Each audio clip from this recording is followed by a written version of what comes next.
Hello, everybody. Welcome to Sports Scope. I'm your host, Robert Butler, on this 17th day of February. I got All Star Weekend coming up in the NBA.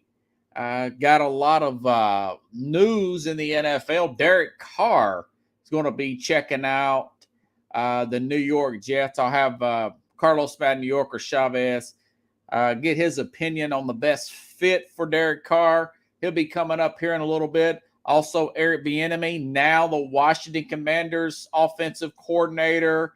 We'll talk about that. Patrick Mahomes, a few other big topics with Carlos Mad New Yorker Chavez. But first, let's get our break out of the way. I'll be back with Carlos in a minute and 19 seconds here on Sports Scope, folks. Hello, Sports Scope followers. After 5 years of doing this program once a week, balancing a 60-hour work week job, I've decided to do the program 5 days a week, 1 hour a night, taking a significant pay cut.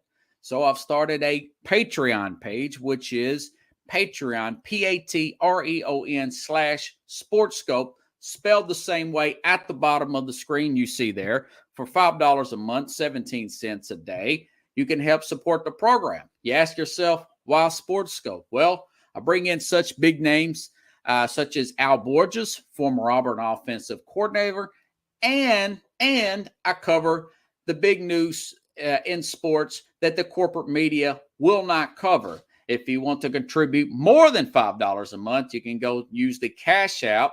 The cash tag is Sports Scope, again spelled the same way, or you can go to the Zelle app, sportscope@gmail.com. SportsScope has about 5,000 followers and growing. If you want to advertise on the program, you can email me. The word is SportsScope, spelled the same way again, @gmail.com. Thank you and enjoy the program. Then I'm back here on All Links with Carlos. Hey, man, good Friday. How you doing? Yo, happy Friday.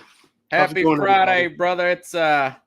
It's about 40 degrees cooler here than it was 24 hours ago, but it's all good. Yeah, okay, let's start off with the biggest story. Eric Bieniemy, the Kansas City offensive coordinator, there was thought, and I'm sure there's more rumors. It's actually more fact than rumor that he wasn't really calling the plays, been turned down for head coaching jobs. We have an insight here with Jim Jeffcoat saying that there's something going back to his past 10 years ago with Colorado. That's one of the bigger reasons why that he hasn't got a head coaching job per se. Other reasons are he's a bad interview per se, and also again, we don't know if he's really calling the plays or not. I think it was a great move for him to leave. You look at this team here in Washington. I was looking up their defense. They're third in total defense, 25th in offensive line, or 21st, in offensive line, 20th in total offense. I think if he could push that to whether we're Sam Howell, Carson Wentz, or Taylor Heinicke, or question mark, whoever that question mark may be, this is a playoff team, and I think it can help his resume. But we'll see. That nobody really knows. That's the big question mark. That's why I think it's a fascinating story. The team's likely to be sold here pretty soon. Ron Rivera, good coach, but he's probably on I would say he's probably on somewhat of a hot seat. What's your thoughts about Eric Bieniemy, man? I know it's a mouthful there. Yeah, I mean, it's a mouthful because it's Eric Bieniemy, and everybody's been wondering for the last 3 years why this guy hasn't got a head coach position, and on any team in the NFL. And I've said it here. Jim Jeffcoat said it, and we all kind of get it. Other teams don't have confidence in him. They don't want him as a head coach, but it's their loss, right? Like, had the Jets held out a little bit, they would have been able to get Eric Bieniemy. He's a former Jet, and I'm sure he would have been, paid handsomely over here. But instead we got Hackett. So, I think sometimes teams they're trying to do more than what meets the eye. Try to beat, trying to like beat out people's perceptions, and some of these owners, they try so hard that they go backwards and do things wrong. Yeah. And I say that in a sense where a lot of these guys spending all this money on these players, and thinking that just if they get a one-off on a guy, then they're from and they're in a playoff position. The year before that, they can get a quarterback and they'll be in the Super Bowl the next year, and that's not always the case, right? So now you're talking about coaches, someone like Bieniemy. I think we all understand his situation. I mean, there's no cut dry way putting it. He's not going to be a head coach unless somebody else other than Reid gives him an opportunity. And what owner out there is going to go out of the way and give him an opportunity, right? So, and let's just face it, a lot of these guys, they have pretty decent GMs that the owners don't really, as much as just open the wallets, don't try not to get involved too much anyways. Yeah. So the owner has the last say, but the GMs running things, maybe it's the GMs that don't want Bieniemy. Maybe they know something. Maybe there's something going on. According to Jim Jeffcoat, and that there's something very checkered in his past, going back to Colorado, which is about 10 years ago. But my thing is, time with success has passed. Apparently, it's not bad enough for him not to be on the Kansas City Chiefs. He's been on the Chiefs throughout this whole run. It sounds bad, and I understand coordinator versus head coach. That's like when you run for president versus maybe a senator. Stuff starts to come out, and you're about your past. I mean, the last two presidents have had things that come out, and from my understanding, this is Jim Jeffcoat saying this, not me, that it could be something of that realm. I don't know how bad it is, but I'm just saying if they're very successful and they're like a top 5 offense, I mean, that's saying a lot because they're going to have to get a quarterback. I think it could be overlooked. Come on, Robert. Look how crazy the NFL is, right? This one guy from Tennessee runs away from cops, gets a DUI. Did he run from the cops? What? Did he run from the cops, Todd Downing? Yeah, like Todd Downing gets a job in less than 4 months. Yeah. Bieniemy, on the other hand, has won a Super Bowl. It's been in playoffs and can't get an HC job. Come on, man. Like you don't have to. You can say whatever you want to say. Well, he was. But the speeding. NFL has Downing a was problem. speeding. He didn't run from. I've read the report, man. So he was. So he was. All right. He was caught. He had a DUI speeding. We've had players to kill people and get jobs. That's what I'm saying. Like it's Dante Stallworth. This was less than 3 months ago. Ray Lewis was in a freaking was in trial and still got a job playing as a linebacker in the NFL. Come on, man. Like, well, OJ's still in the Hall of Fame if you want to go there. I'm just saying. What I'm saying to you is that these guys have recently done something. Todd Downing has recently done something. Puts a black eye on Tennessee, but then turns around and another team offers him a job, where the other guy's been trying to do his best to come back from his situation that had happened 10 years ago. He's got playoff experience. He's got, a Super Bowl. What does he need to do? Like, yeah, and is it the ownership? Is it the NFL? Is it the GMs? Somebody got to figure it out. I'm sitting here. The Jets just hired Hackett. He seems like a pretty good coach, and I think maybe the past is the past. But if Jim Jeffcoat is black and he's black, a lot of people like to dance around that whole race thing. It's not a dance. It's a situation that's real, Robert. And here's a situation. Oh, is that what you're trying to say? Because that's what I thought you was trying to say. Look, Hackett just got hired and did a terrible job in Denver, right? Yeah. The Jets couldn't hold out to the end of the season to get a better coordinator than Hackett.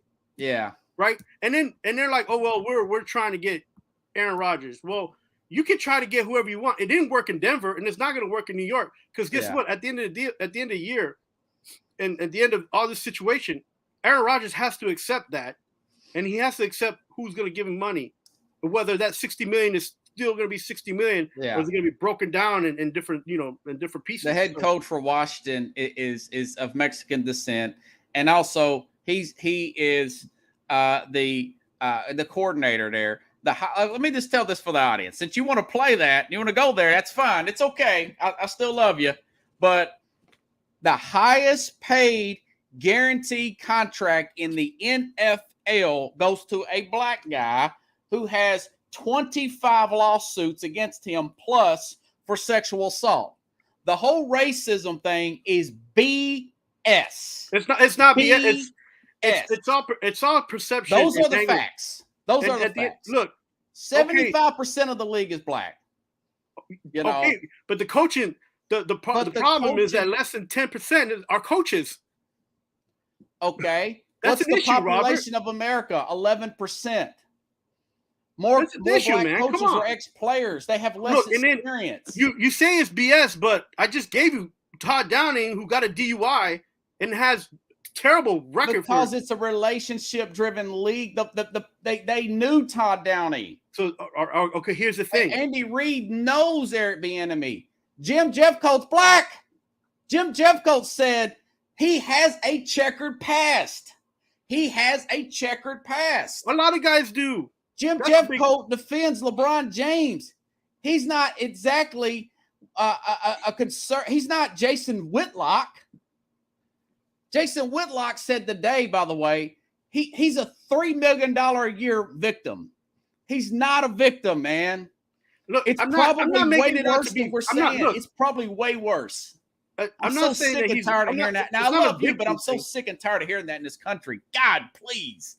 It's not necessarily a victim thing. It's just a situation. Now it doesn't play out for them as a business. And look, if it's the owner has to write off on the $3 million they're going to pay you. Robert, you're going to stand on this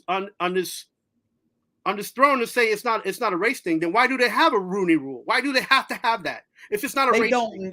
Why do you think Brian Flores is suing the league because of the Rooney Rule? Yeah, but again, why the Rooney Rule has been in effect since 2004. Go ahead, man. Go ahead. If America the Beautiful is so great, right, then why does there have to be rules for minorities like women to be playing in sports, like the Title IX? Why do they have to have a Wayne Rooney Rule? Like this is. I'm not saying it's outgrown itself. I haven't never said that things haven't gotten better in this country, which they have, and there's steps to do that.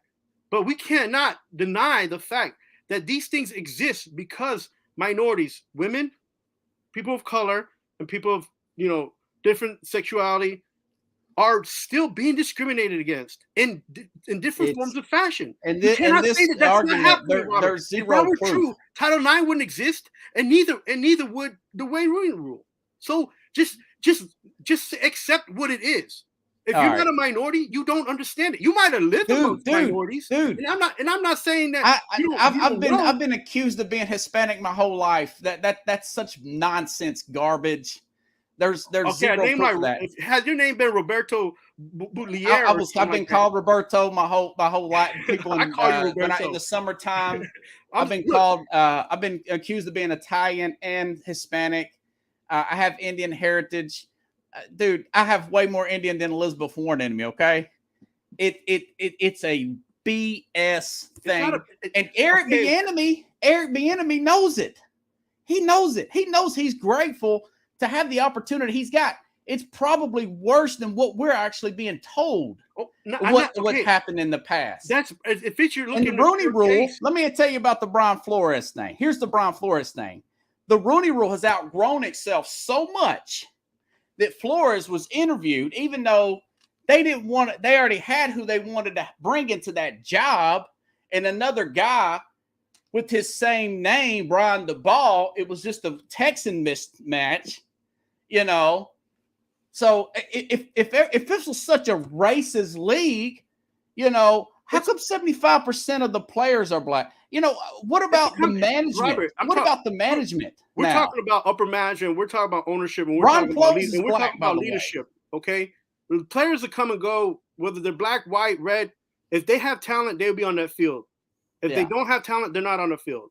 In fact, the truth be that people like Antonio Brown got like 3 shots at being a wide receiver because he's speed and because he was talented. So, and he's a mess. So, and he's a man of color. So what I'm saying to you is this, right? We know and understand that their situation for in sports is getting better. We know this. We understand this as a country. However, it doesn't mean, and we can't be negligent to see that those situations still exist in ownership and upper management. Look, man, 3 years ago, people like Jay-Z and P. Diddy were thinking about buying a team, and for some reason or another, they just kind of went away and did some and invested in other things. Because they were not. Because what? Because they didn't have enough money? That's because why. They didn't have enough money? Because they didn't have enough money. That's not true. That's not true. That's good because they did not have enough money. They have enough money. You know who bought the Denver Broncos? The Walton family. They're gazillionaires, dude. Yeah, but look, an NFL team don't cost more than no English Premier League. You have to put the money up, man. Look, you know, like Ben Shapiro said, don't let the facts get in the way of your feelings.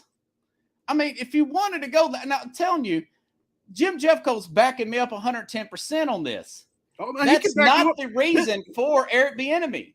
I'm telling you, that's not the reason. I'm not saying I'm told you. I'm just saying, if you wanted to go there, it's fine to go there. But for Bieniemy, it's not the case. But again, it's not the case. That's if it's not the case, then that's not the case. All right. But then these other guys, the whole Flores deal, there was no way in rhyme he would have had to go through that interview for just because of Wayne Rooney rule. He stood there and just ate it, just sat there and ate it, and knew that somebody else already got hired, but had to go to that interview just because that's the way the NFL is, so that the team could get their compensation. That's not right, man. Yeah, and that what's wrong with it? It's over the top is what's wrong with it, and it's because people who do not have the NFL's best interest, who are opportunists, who have pushed the NFL through this commissioner to do some of this nonsense, like giving a team extra draft picks, but to hire someone who is a minority or of a general manager. It's just the NFL. Society should emulate the NFL. It shouldn't be the other way around. Meritocracy, the best player. That's what's wrong with this country right now.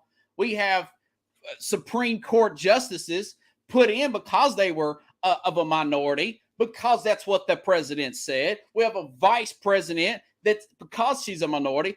That needs to go. The people associate that needs to go. The rest of the country is past that. That is a little bit of minority. And I love, like I said, I'm trying to meet up with Jason Whitlock and his program on April 15th, Tax Day. And he talks about that racial idolatry in this country. It is so out of this world on both sides.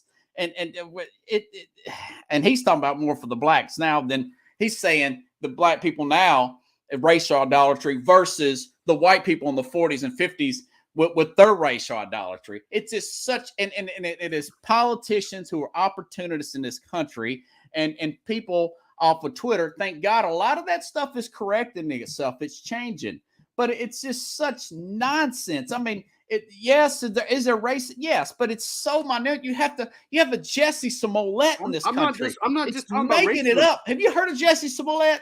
He lied. All right, made it up. That happens in any race. People have done some over-exaggerate, some over-dramatized things. The women, black and white, who've lied about being raped. Look at the Duke case that just happened a few years ago. That girl lied about being raped. She lied, yeah. You know? So the volleyball player, she lied about the racial remark, and it got proven. Yeah, so, I mean, I'm just saying. BYU did an investigation. It's nonsense. It's not the majority of this country. You can't just take small cases and make it and blow it up and say that's everybody lies and this is not necessary. No, I think it's the other way around. I think people take small cases and say we're a big racist country. I'm going to give you the best example, Robert. Yeah. If we as a country was accepting, then we didn't have to do Title IX. It wouldn't have been anything important to do. But all these universities, they drop teams like football teams, basketball teams. They drop soccer teams, lacrosse teams, because for every guy who played a sport, there had to be a woman represented in the universities. So you talk, even a university like Austin Peay could have never had a soccer team because they had to have women on to represent the same amount of men that are playing football they had to have women Do you playing the think men, sport, right? So being born men should play women's this is sports? not a racism thing. This is a minority thing, man. This is a thing about equality, and we need as a country, we need to understand that equality is getting better, but it doesn't mean that the racism doesn't exist, sexism doesn't exist, and these things that are going on don't exist. These rules exist for a purpose, and it's to make sure that that everybody gets an equal opportunity. Now, there's zero a chance of that has anything to do with Eric Bieniemy, but no. I know, but what I'm saying to you, but you're making it sound like that. You're making it sound like none of this is like the Wayne Rooney rule is not necessary. Title IX is not necessary. All this stuff, had it not existed, we wouldn't be in the time. There's a time and a place for everything. Those rules. It's 20 years old. The running rule. It's outgrown itself. Okay, but Brian Flores got screwed over because of that. He got his time wasted. Yeah, but at the end of the day, if the actual organizations don't go and make progress themselves and make that rule or that law or whatever it is that exists for opportunities of minorities in sports, then the progress is just talk. There's no movement. Okay, let me ask you something. And this is the way these politicians are in this country. Do you want, and I think it was Clay Travis made this point, do you want the NFL, every 32 team to, do you want those teams to be equal to the country? Otherwise, do you want there's like 78% white, 12% black. So, and the fact that it's 70-something% black on teams, well, no, that doesn't equal everything. That doesn't equal. So you're going to have to take a big chunk of them out so you can be equal. No, it's called meritocracy. Best man, woman wins. I'm best of the best. That's why the NFL is great. That's why 118 million people watch the Super Bowl. Yeah, and that has nothing to do with as many people to watch the World Cup. Look, in soccer, for instance, the other sport that people don't talk about and don't like in America, does every country has to be, when they have a national team, they have to have a representation of somebody who is from that country originally, at least 60% of the team. That means that 40% of the team can be people that immigrated there and had just become citizenized, had just got the citizenship. So like they make it at least open and moving around so that they don't get stuck in that whole, the whole image of being racist or not allowing multiculturalism to exist with all the immigration that's happening in different countries. So like things like that, like if you want to talk about the French team that won the World Cup, everybody's like, well, yeah, all those guys were black and none of them seem to be French, right? Well, they came from French provinces all around the world that like from Africa. And they got together, and some of them, their families migrated in France, and they were in France, and they played in the youth club and everything. So, I mean, there's rules to make things try to be as fair as possible.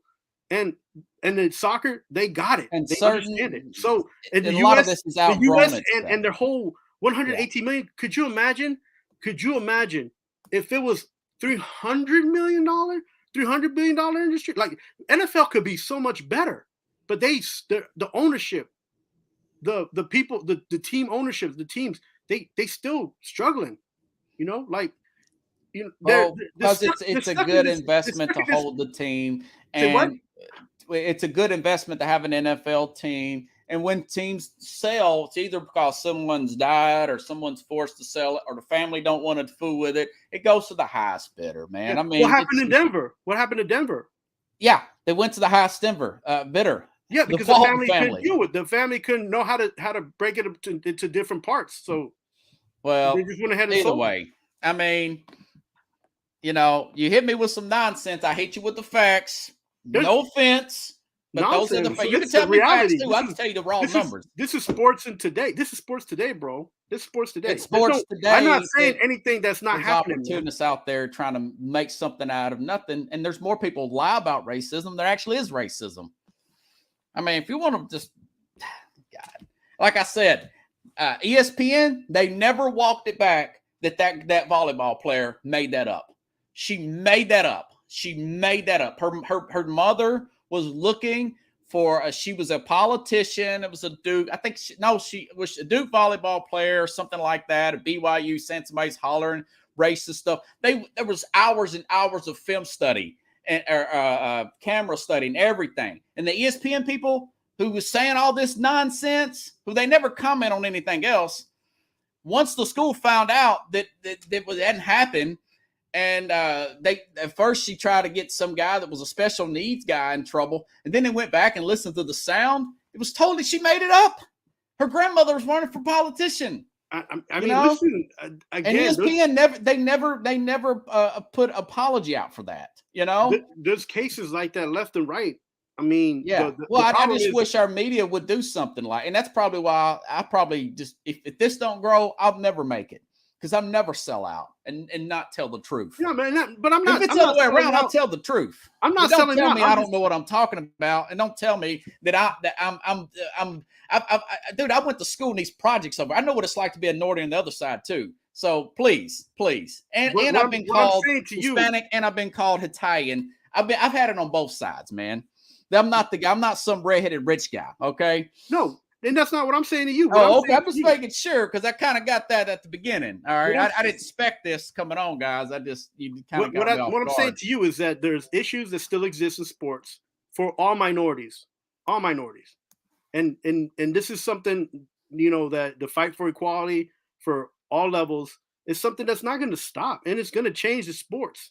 So if the owners don't want to get on that boat, if they're going to just keep fighting the athletes and coaching staffs, then that's something that they're going to do.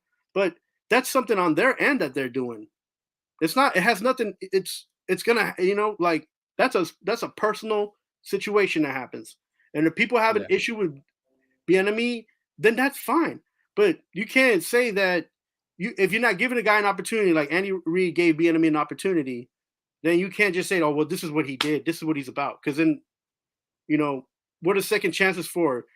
You got people like these coaches, Paterno and in college basketball, and you got this guy Urban Meyer, who finally he might not come back because he picked somebody like. They've gotten opportunity after opportunity. Who's that other guy who was a football coach in college? Paterno, but Louisville, huh? Petrino, yeah. How many times he these guys? It wasn't racism, but it was like the system and doing things. How many times are they going to get opportunities? He thinks he's just he's heard he's a bad interview.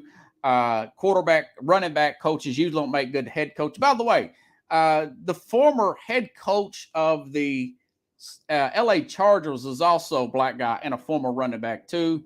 It fell through. The team just didn't play well. The team didn't play well. D'Amico Ryans, you know how long he's been a coordinator? 2 years. 2 years, and he's defensive minded. I know, and I think they're just going with him, and he's going to be a fallout guy at the end. I would have went offensive minded. So the fact that's everything is racist, crowd. It's getting harder and harder and harder to do it. But you just gotta be good, man. Yeah, but the NFL did it to itself with this Wayne Rooney rule, bro. It's not that the Rooney rule was put in by the Rooney family in the Steelers in 2004. It is outlived itself. Yeah, but did I make that rule? Yeah. I made it? Well, no, I said it's outlived itself. The country's way past that. And I just gave you all the data. If you want to accept things for what it is, do it. Play the victim role. That's fine. But it's just not the real world. You're going to have more Jesse Smolletts than you're going to have I don't know about that. KKK and white nationalist people. It's just nonsense. That's all situational. At the end of the day, that's all situational. But look at Jim Cardwell. What's Jim Cardwell? Now he's going to be a special assistant. He's not even going to be a coach. He's been, how many times he's been a head coach? Twice. Right. And Twice. He's got his winning record is better than half the people who are coaching right now, which is ridiculous. He's had 2 hit. Most people don't get one more than 2. He's 68. Maybe he don't want the stress. I don't know. But either way. And what happened to Mike Singletary? He was a bad coach, man. Did he get a second chance? It's simply some guys aren't made to be head coaches. No, that's true. I'm not Rex saying Ryan. Rex Ryan is not head coach material. He's a great defensive coordinator. Yeah, good coordinator. And Singletary's not head coach material. But did he get a second chance? As Jim Harbaugh took the team over to go to the Super Bowl. Yeah. So here's the thing: did he get a second chance anywhere else? He was terrible, man. you're He not answering the was not question. that good. That's why. Okay. Brian Flores turned down the Arizona job. Since you want to go there, man, he turned it down. He's still in the league, and he turned it down. Yeah, who wants to go to Arizona though? Arizona has issues. They had got this guy thinking that he was going to be the next big Jonathan Gannon wants to go. They supposedly have they have a quarterback there. I mean, we put this for 30 minutes, and that's fine. But you can believe what you want. I got the facts, and I got all the facts and figures right here. Brian Flores suing the league, black, already been a head coach, turned down the Arizona job. He took a defensive coordinator job at Minnesota. I don't blame him. But hey, man, you still got some players there. I watched them on Hard Knocks. They got some players there. And plus, Kyler Murray's he's putting all this stuff on Instagram that he's ahead on his recovery. Yeah, I don't know about. Yeah. I mean, that team is like what, maybe 8 or 10 Gannon players was terrible, man. He was terrible. Yeah. I mean, Gannon is just he was not very good defensive coordinator. I don't know. I think so many people turned it down that maybe it ain't that good a job. But Murray won Rookie of the Year, and I think he is shown to be a talented franchise quarterback. He has the capability. He can read defenses. He's actually probably a better passer than Hurts. But, the intangibles with him, man, is something else. He's had good wide receivers to work with. Yeah, and plus they made trade Hopkins. I mean, But anyway, so what'd you think about the Super Bowl, man? I mean, it was okay. I thought the better team got, what are you gonna say, man? The better team is not the team that won. I mean, Yeah. Kevin that goes Austin P with us was trolling me the other day, and he was saying that, what about you said, whatchamacallit, Patrick Mahomes being over the cap limit and no MVP has won since Kurt Warner in '99. I said, well, that's all true. Right. And I said, Kevin, you wouldn't send me that message when they were up by 10 at halftime and Patrick Mahomes is slipping off the field. Yeah, but I think for what it's worth, and he's a good quarterback, and he's getting paid. He's been getting paid before the Super Bowl as one of the best quarterbacks, but he didn't come out of college as one of the best top-rated quarterbacks. He might have been in the top 25, but I still think to rate him as one of the best quarterbacks, and it's still kind of too early. I mean, yeah, he's got 2 Super Bowl rings, but on the first team, they had a better defense. On this team, they had a better team unit. They were balanced. Yeah. They had the young defense that they had stepped up big, played huge. And it was enough to get them over, and they did it with little bit of money, except for all the money going to Mahomes, right? Yeah. And they got Tony who ran the ball back, almost scored. They got him from the Giants. They had Scalen. They wasn't paying much for him. The running back was, he was a rookie. So, they did everything the right way, and they had enough veterans to balance out the young guys, and they ended up coming off big. So, I didn't think they was going to make it past the second round of the playoffs anyways, but they kept winning, and that's credit to them overplaying and actually playing better than mediocre football. Because I've said a lot on the shows, like, yo, Andy Reid don't push these guys up, score more than 27 points, man. It's, they got the team to do it. They should do it.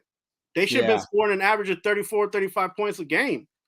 But they've been letting teams come back on them and stuff. So, yeah, I just think Mahomes, you look at the fact that you five straight AFC championship games. A lot of that was on him. The defense has never really been, as a whole, I don't think they've ever been inside the top 15, even with Spagnuolo. It's improved because Spagnuolo was a better coordinator than the other guy they had prior to Spags, who he helped the Giants win that Super Bowl in 07 and coached he's he's another guy. He's not. I think he's had 2 head coaching jobs. I think he had one and a half. I think it was interim one time. He's not head coaching material, man. Some guys are not, and it's okay. I mean, like I said, Rex Ryan. Well, he's a white guy. He said he ain't got a second opportunity. He mentioned that in the article. And I just don't think he is, man. Some of these guys are not, dude. They're just, you could tell they're not head coaching material. But he's a great defense. I mean, they're making, I was reading it, maybe making $3 million as a coordinator. It used to be $1 million. You got position coaches in the NFL making $400,000 a year. Running backs coach, but I'm telling you, Mahomes, I don't think it's exaggerating too much. You look at the 2 MVPs, the 2 Super Bowl MVPs. You look at the 5. The only other team that's done that when the quarterback, and this has mainly been about this offense. It's been that many consecutive AFC Championship games. Is Brady? Yeah, Brady was in 8 AFC Championship games. But Mahomes been in 5 straight. But we have to be real about the situation. NFL football has been mediocre for the last few years, and when Brady, the division that he's been in, it wasn't the strongest division. He was getting into playoffs. No, it wasn't. They had to step it up. Years. They had to step it up when Brady was there because they outplayed their opponents and the special teams, and they had good kickers. It wasn't that it was Brady was always the difference. It was a lot of it was like a field goal or maybe a defensive play here and there. So, and that's football. At the end of the day, that is football. But like Brady and the AFC East, they were the best because they were the Jets weren't competing. The Dolphins were barely competing, and they were the top of the heap. So their most important position was when they got into the playoffs was to try to outplay and outmaneuver those from the other divisions in the AFC, and they were able to do that because of coaching. The coaching was really good, and that was the reason why I thought that, with the Techno Geek thing, Pickles brings up. I think simply Andy Reid is simply out-coached him and Spagnuolo. They simply out-coached Philadelphia in the second half. They couldn't get a stop. They couldn't do anything. They could not get a stop in the second half.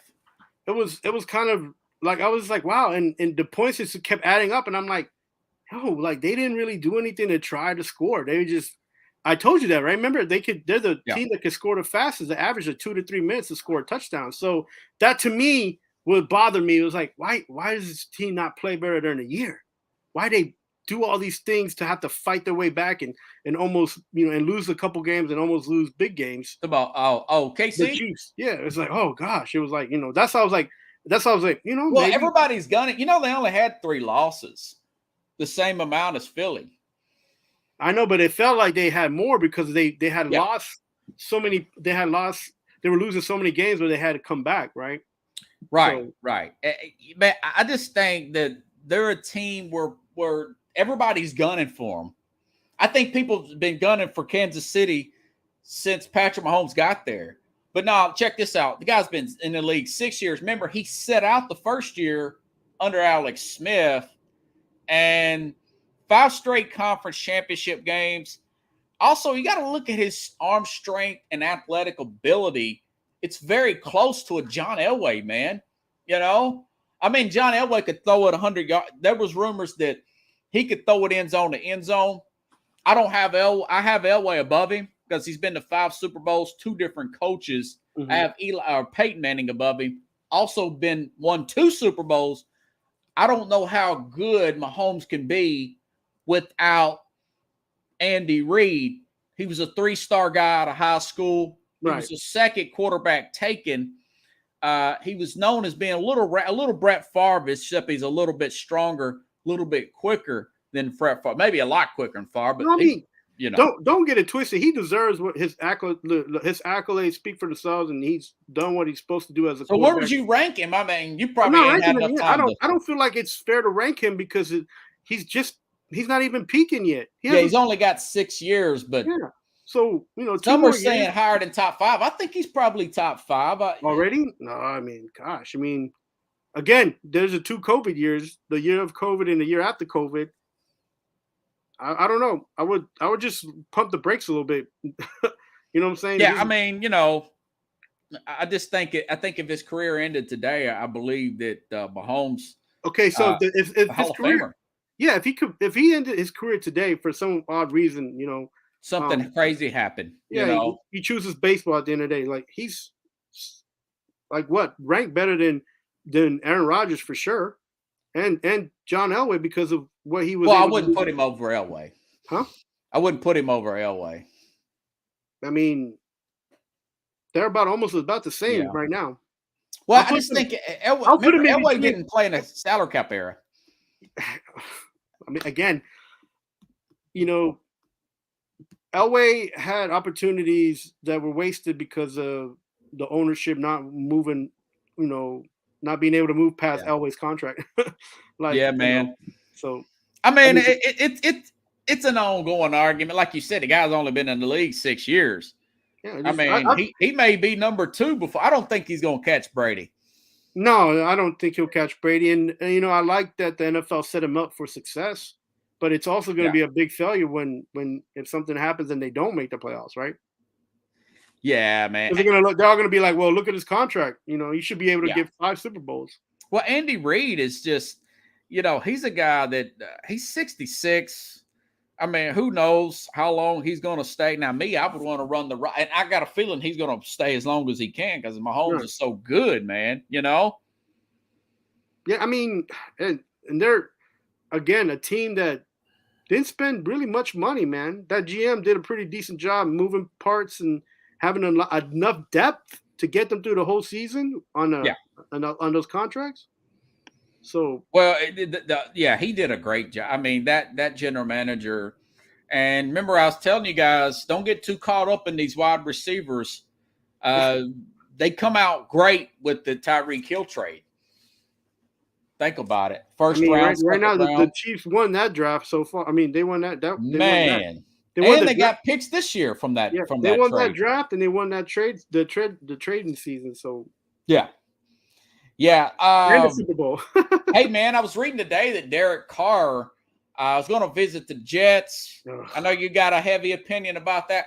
What do you think about Carr? I think it's between Carolina and Atlanta would be his best fits. I would probably lean Carolina, but what do you think about Carr maybe going to he's supposed to visit him this weekend, by the way. He's a free agent. Yeah, I to be honest with you, I think Carr would probably do better for the Giants than he would for the Jets. And I say that in retrospect to Brian Daboll is such a QB mastermind, and he could help Carr get over the hump because Carr doesn't need much, right? I mean, I'm not saying that I want him on the Giants, but if I had to pick between Daniel Jones and David Carr, I'd rather have David Carr. At least I know what I get.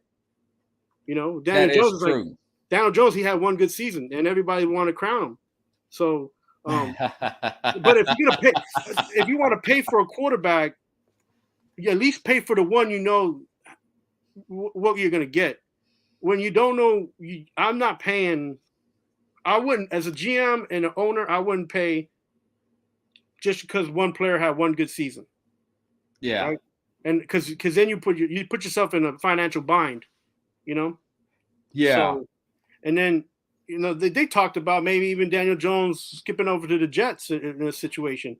And from what I read, are they talking about that locally up there? Yeah, and what I read, oh my God, what I've read and what I kind of feel like could happen is I could see Lamar Jackson going to Atlanta.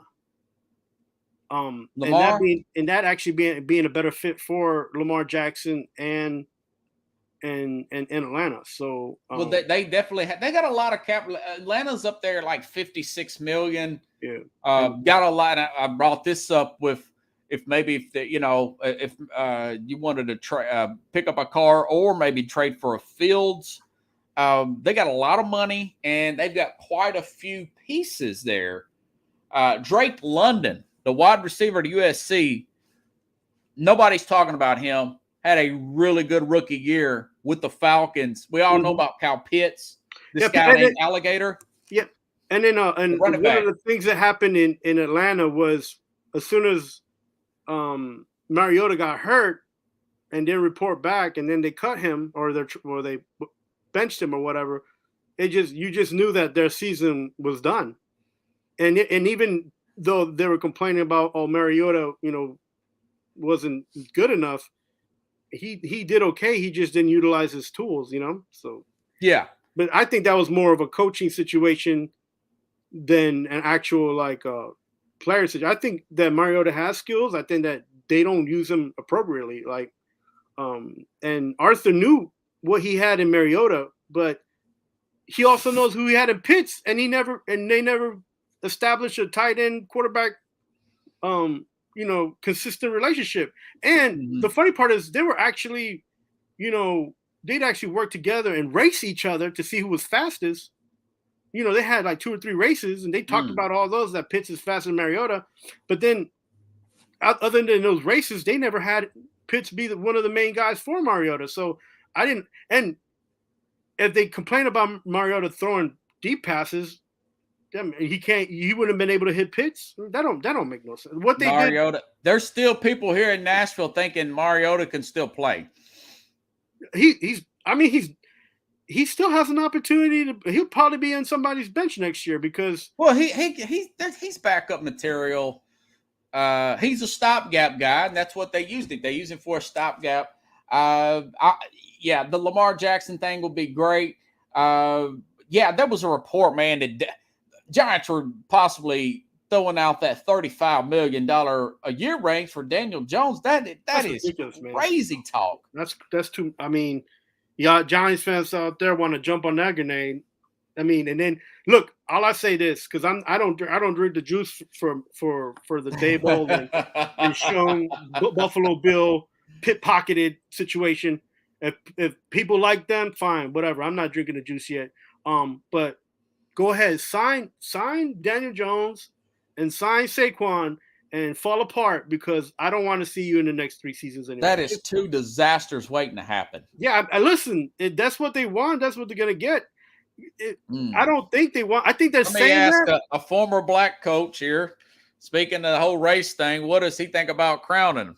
You want to crown him? Then crown their ass. Since you see the word crown, that's like the key word. I'm like in Pee Wee's Playhouse, Pee Wee Herman. Every time you say crown, I gotta go to I gotta go to Danny Green. But think about this. If Sean and Daboll agreed to keep Daniel Jones and somehow or another find a way to keep Saquon, what's going to happen is they're both going to lose their jobs soon because both of them are not going to be able to stay healthy, right? One of them is going to get hurt. Don't give running back second contracts. What I would have never drafted that. I mean, he's a great player, but just got the golden coat, son. He's the golden coat. I tell you what I would do if I'm a team, and say for instance, I got a rookie quarterback coming in. I got the Chicago Bears salary cap, which is over 100 or whatever. Right. And I got a rookie quarterback, not Fields, because Fields has been in there 2 or 3 years. Mm-hmm. I would probably bring in a guy like a Barkley off a second contract. I would probably overpay, maybe if I had to, for a tight end, for a receiver, because you want to build that rookie's confidence up as much as possible. Right. But once you get past that, it's really hard to justify signing a running back to that second contract in this modern day football. Now, the Cowboys, they were 0-2 when when Emmitt Smith held out for first 2 games. Now, Jim can say, but that was 30 years ago. That was 1993. Let me just say, the game's changed. If the Chicago Bears went out and got Saquon, that could be the next Curtis Martin move for them, and they will be.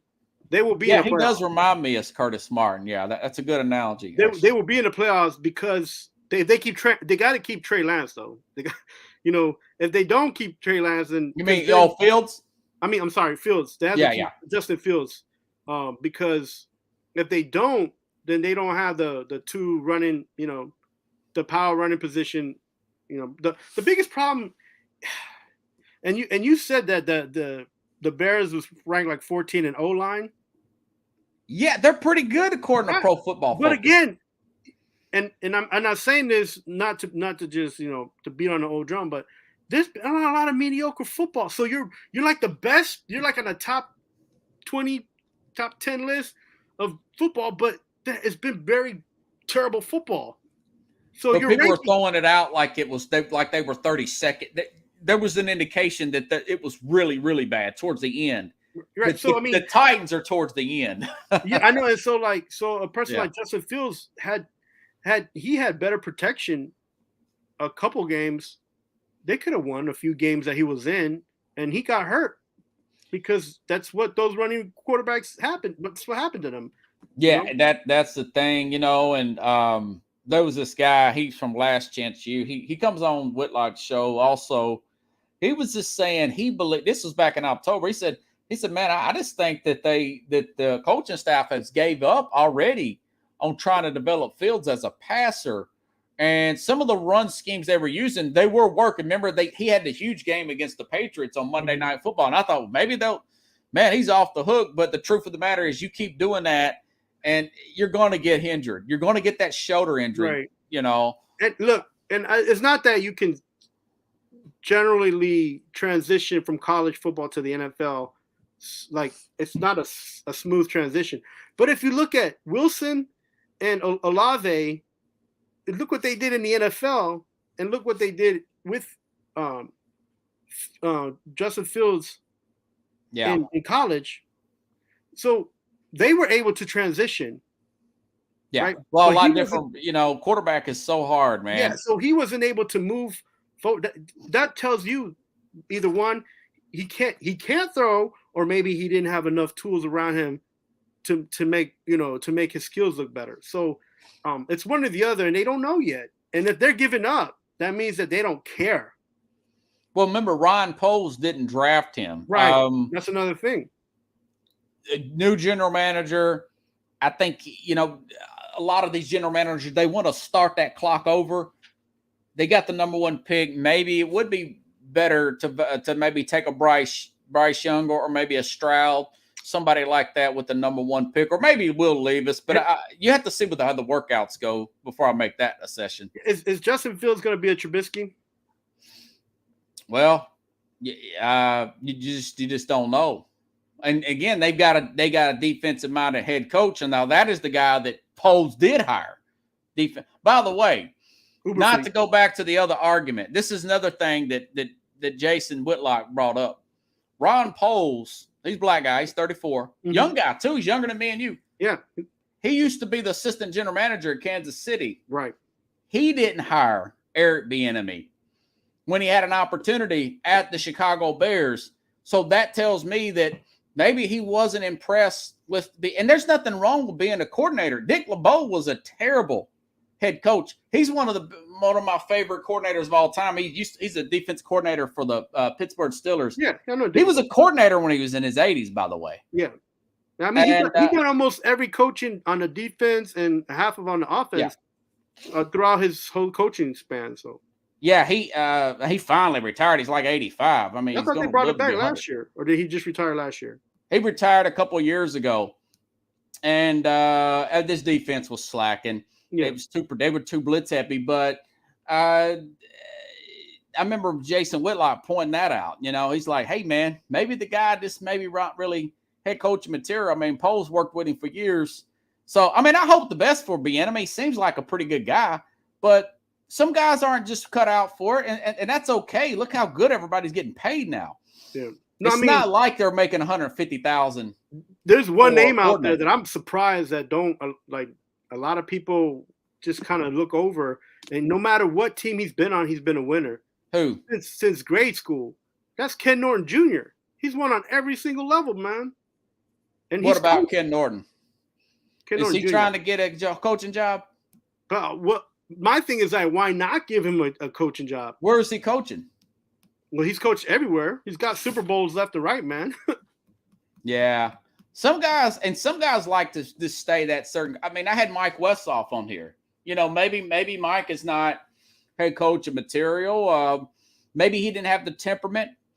I read his book he's kind of like myself. He really don't he don't kiss nobody's rear end. That's a problem too. You got to be political, man. And he's not political. He's not. Yeah. By the way, he's going to take over for Denver. By the way, did you hear that? Special teams guy. Westhoff? Yeah. Oh, nice. And you're going to have. Well, it ain't official, but I know Westhoff's official. I read it today, and maybe I can get it back on the program. I have to go through his assistant, but that may be interesting. Rex Ryan. Yeah, I heard Rex Ryan, yeah. Now, that hasn't went through yet, but Ryan's a good coordinator.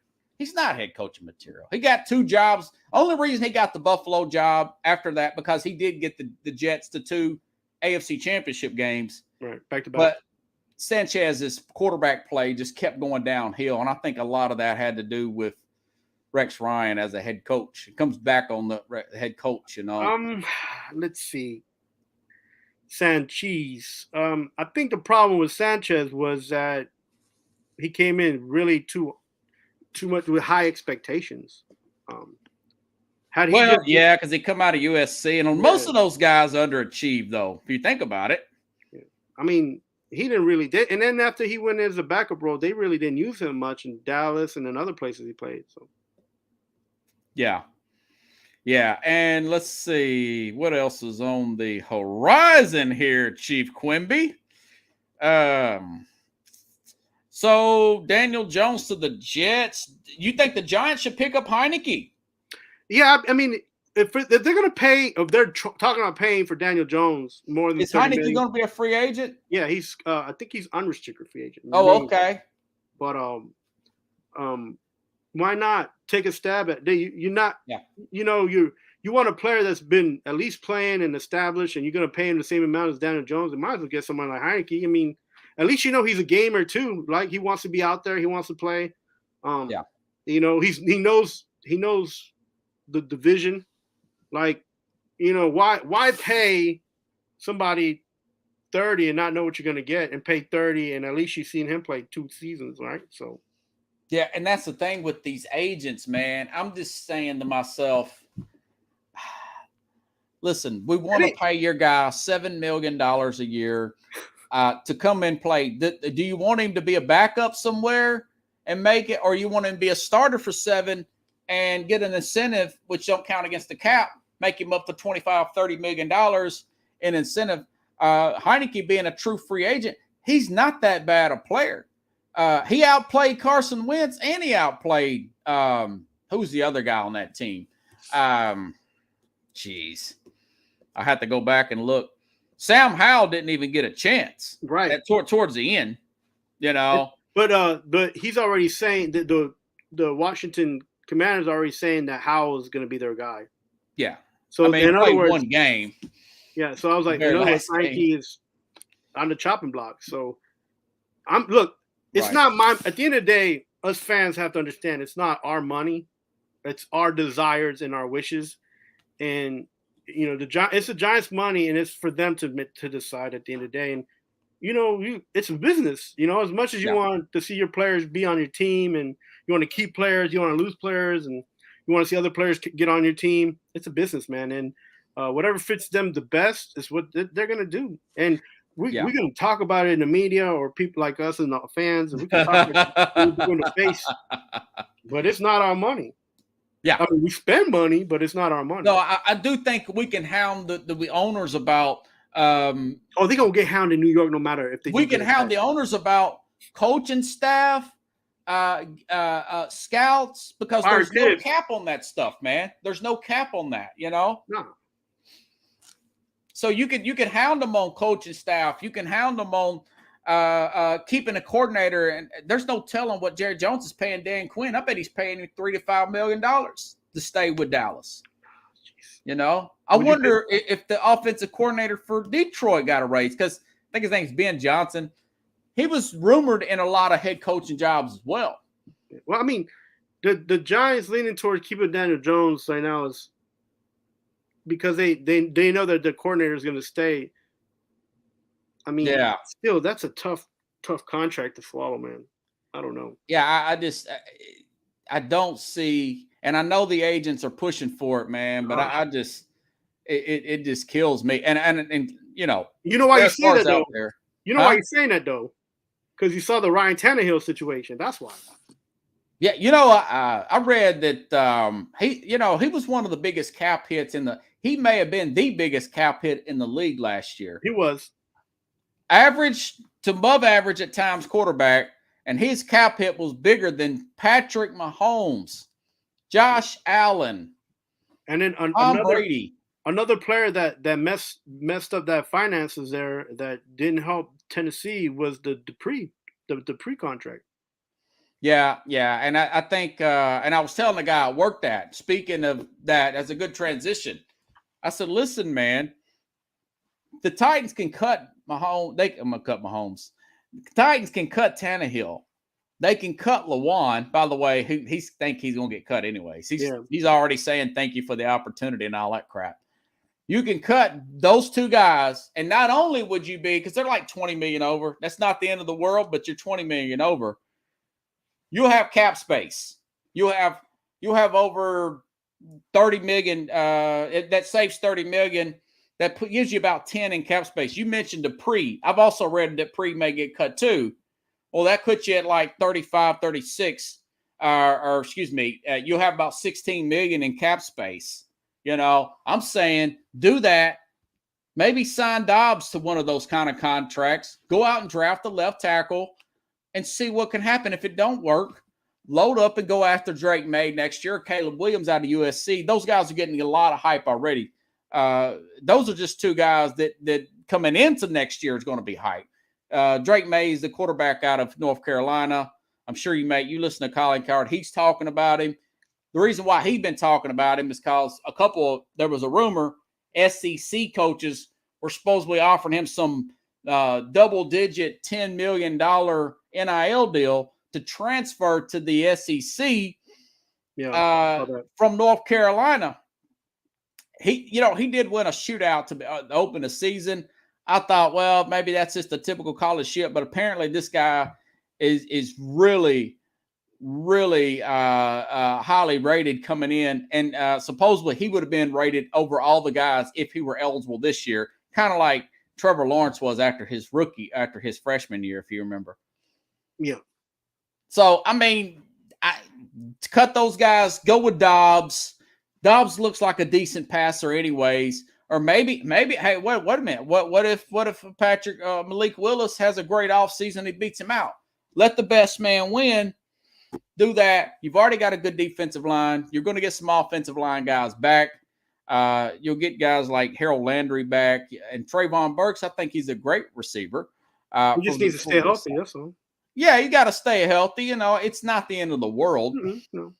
People here think it's either the end of some of my friends. I read some of that stuff, and I'm like, man, these people, they think it's doomsday. They got the best coach in the AFC, in the AFC South. The best coach. Oh, I still think he's probably the best, even though people will say Doug Peterson may be better because he's got a ring. They're gonna let some dead weight go, with Lewan always being injured, and and they're gonna get rid. I don't know if they're gonna cut Dupree, but they have the opportunity, and the grass is greener on the other side in Tennessee. They don't have to make too many moves.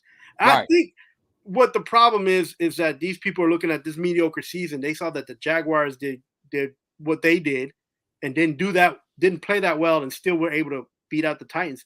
That gets them a little nervous. Yeah. And then Houston, whether they rebuild or not, is not going to compete as well. And then Indianapolis is going to be a new look Indianapolis already. So that's why they're getting nervous, because now the competition level is stepping up. But you guys are like a similar division as freaking the NFC North. Like, that's Detroit, true. Minnesota, it's the same kind of, idea up there. So don't be scared. The grass is greener because you guys are in smaller division.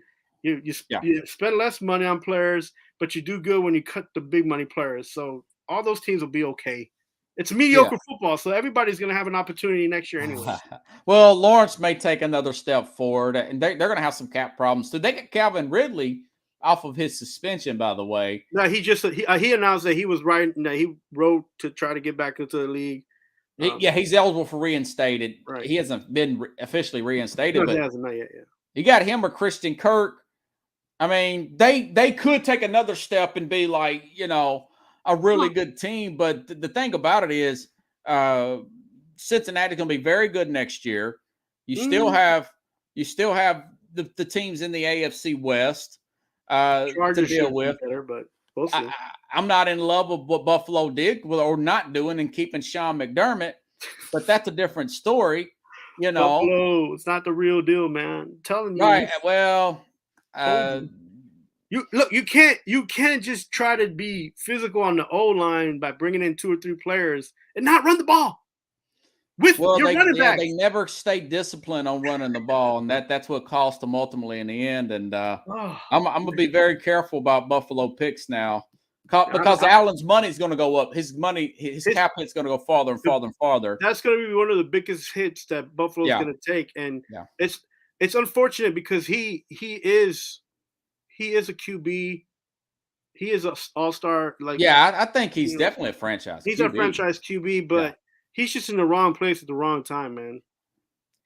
Yeah, and it's really unfortunate, but he worked hard to get to where he's at because he wasn't a top-rated college football player at all. So no, he come out of Wyoming. Now Mel Kiper said he was the best out of that draft. He stood by that. Kiper's missed a lot, but he didn't miss this time. He said, and of course, guys like Baker Mayfield got drafted over him, and Jackson got drafted in that, but also Sam Darnold.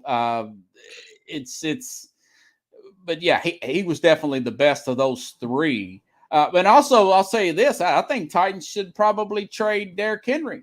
You get a second, third round pick for Henry. I prefer a second. You get that. You get the extra second round. There's plenty of good running backs in this draft. Who would trade to pick up Henry? Who would trade? A team with money and a young quarterback. Who's that? Who? Bears. Who? The Bears. Yeah, but how about this? The Bears are open to make trades with the Giants for Saquon or for Henry. Well, Saquon's younger. Henry's got a lot of star power, though, man. He's people really like Henry, and I think he's got a few years left in him. I wouldn't do it, but there's a sucker born every day. There's a sucker born every day. Hey, what They'll if the probably Dolphins be stuck with him? What if the Dolphins get Henry? Well, there you go. And they got a decent offensive line too. So, but hey, man, I appreciate you coming on here. I didn't mean to ruffle all your feathers there, Robert. No, I got them put back in here. I got them put back. No, it just kills me because I just see these. I don't say that he's being a victim. I'm just saying he's the opportunities. Not everybody gets the same opportunity. I think it just seems that way. That's all. And at the end of the day, that's life. Life is hard, and you're not always going to get a second chance. So you got to make good with the chance you already got. So I'm going to leave you guys with that. Well, and hey, man, he may kill it. I hope he does kill it because I like Ron Rivera. Which is why I say that word kill. Do well, huh? This is why I say that word kill. Yeah, Steven said, "Great show, guys." Yeah, we're like this was like Crossfire. Or Hardball. Those are political, those political shows from the 90s. You gotta loosen up the tie a little bit, man. Hey, I even wore a maroon tie to support the guy, and you still throwing me under the bus. This could pass for Kansas City or the Commanders. Yeah, but both are going to be doing better than the Jets next year. How about that? Yeah. Hey, man, not unless they get Carr, but that would be a good topic for next week. I'll see you, buddy. Thanks, Steven. Happy Friday, guys. Corey. All right, guys. Y'all have a good one.